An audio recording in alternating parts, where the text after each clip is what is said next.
What is going on, guys? Matt O'Leary back with another video. Back in the studio today, excited to talk to you about Breece Hall. So in today's video, we'll be taking a look at the NFL executive scouts and coaches ranking. So if you don't know, every single year ESPN goes around, they run up a poll of NFL executives, scouts, coaches. Those are the three different groups from the NFL that are being asked these questions, and they're asked to rank each position.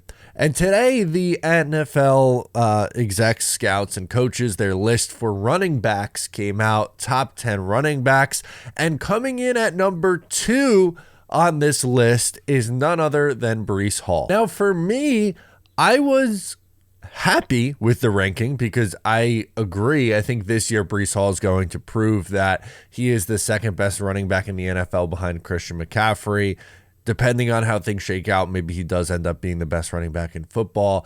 But I was surprised in a way to see him this high up on the list because his stats last year without context isn't like crazy eye-popping. He had 994 rushing yards, which is 4.5 yards per attempt for his yards per carry, 5 touchdowns. He had 591 receiving yards and 4 touchdowns. And you see this, and it's a very good season. Don't get me wrong. Like, I'm not saying that Breece Hall didn't have a good year.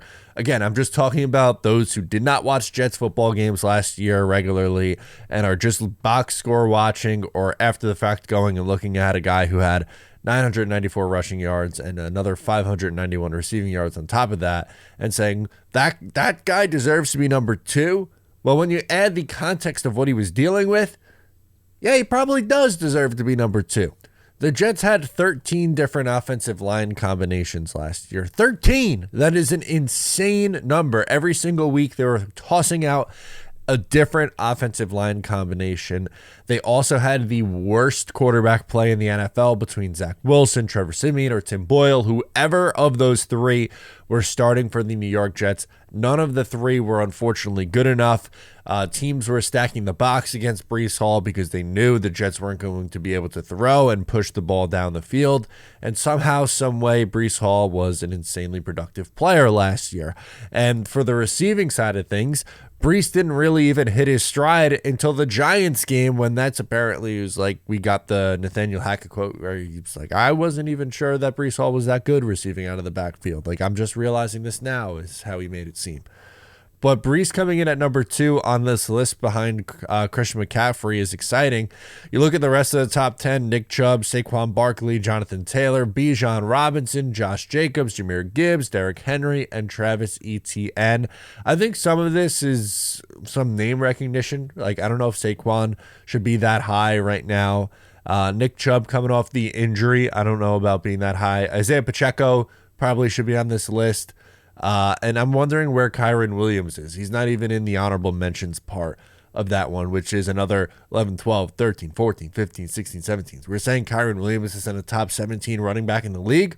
I don't buy it. People aren't going to question Breece Hall being listed this high at the end of the year. Right now, I think we're going to get some or see some pushback. Not that I made this list, but you're going to see some pushback on Breece Hall being the number 2 running back. But honestly, I think you're looking at, for him, somewhere close to 2,000 all-purpose yards between rushing and receiving if he's healthy and playing a full 17-game season. I mean, he's going to be, in my opinion at least, the number 2 guy in receptions for the New York Jets. I would think I would go number 1, Garrett Wilson, and I think Breece Hall's right there behind him. And rushing, I mean, this year with improved offensive line, with a quarterback who could actually push the ball down the field, with improved weapons and much more for opposing offenses to have to worry about, could we not see Breece Hall rush for 1,400 yards and then add another 600 to 700 receiving yards on top of that and have, instead of 9 touchdowns, maybe something closer to like 17 combined touchdowns rushing and receiving?